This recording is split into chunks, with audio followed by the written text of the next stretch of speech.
ฉันรู้ว่าทุกคำใช้ใจวิญญาณจะนำฉันก้าวไปฉันไม่รู้จริงๆว่าฉันเป็นคนใหม่อยากให้ฉันรู้เขาร้องเสียงเพลงบทใหม่ร้องชีวิตใหม่จะไม่เป็นไปโลกเปลี่ยนสีร้อง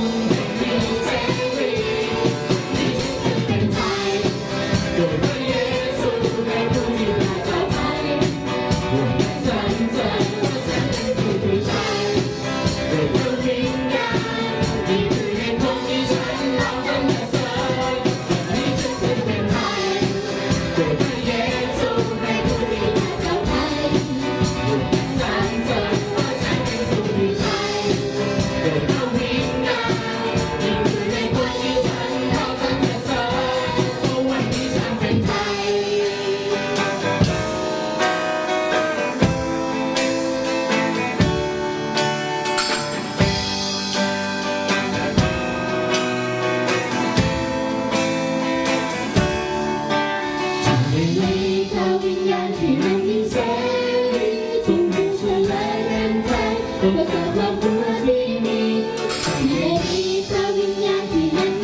จะรีบไปไหน มันหายใจไม่ พระองค์ช่วยเหลือใครด้วยการอัศจรรย์เป็นดังแม่น้ำที่ไหลผ่านดินแดนประทานชีวิตใหม่ให้ชีวิตนี้รันดร์ขอโปรดสรรเสริญนมั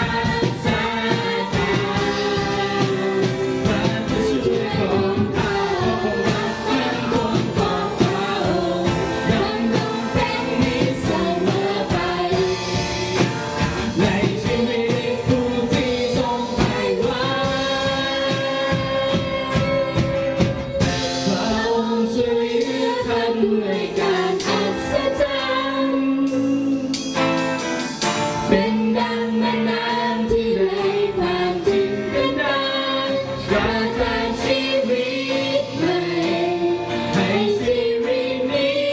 รันดร์ข้าก็สรรเสริญนมัสการ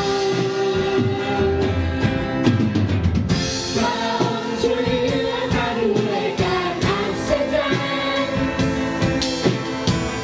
เป็นดังแม่น้ำที่ไหลผ่านทินแดนประทานชีวิตใหม่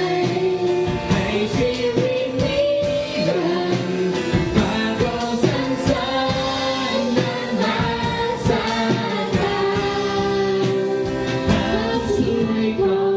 ข้าพระผู้ช่วยของข้า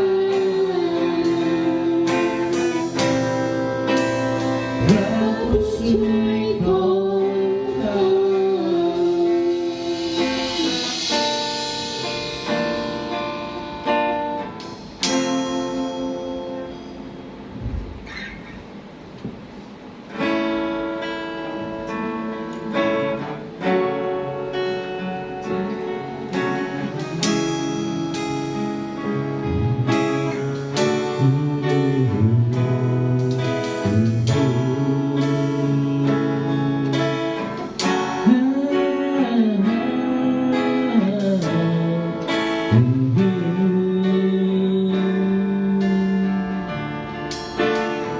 และที่ใจไม่ได้สับสนก็สุดเสียด้วยสายจากดวงให้ทานในความงดงามและที่ใจมีอับเส้นหวังยังมีบทเพลงล้นในใจภายในก็จะสรรเสริญเรื่อยไปและโลกก็ทั่วจักรวาลไม่อาจที่กับพระสิริทรงสถิตในใจฉันอัศจรรย์โลกอาจารย์นักมัสการพระองค์ทรงฟื้นจิตวิญญาณไทยมอบฉันดวงใจโปรดทรงสถิตภายในเพราะไม่มีผู้ใดจะเทียบได้กับพระองค์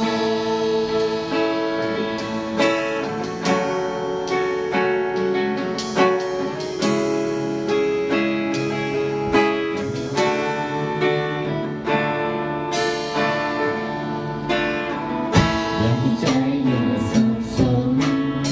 ก็สุดเสียงด้วยแสงดวงตะวันให้ทายด้วยความงดงามอย่างที่ใจยังสิ้นหวังยังมีกับเพลงล้นในใจนั้นก็จะสรรเสริญเรื่อยไปและโลกก็ทั่วจักรวาลไม่อาจที่กับพระสิริทรงสถิตในใจฉันอัศจรรย์โลก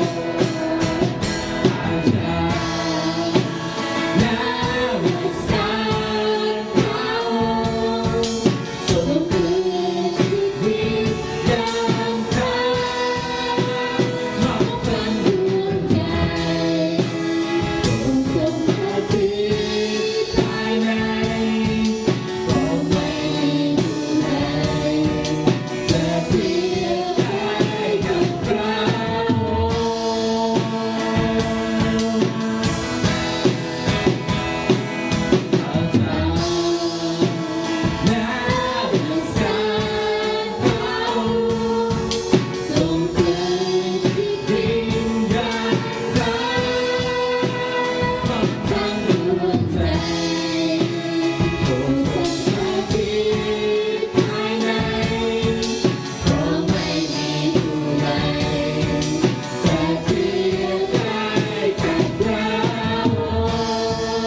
เจ้าแต่เพียงผู้เดียวและขอพระองค์ทรงสถิตอยู่กับข้าเองทั้งหลายในช่วงเวลาของการพักผ่อนตื่นขึ้นมามีกำลังมีสุขภาพที่ดี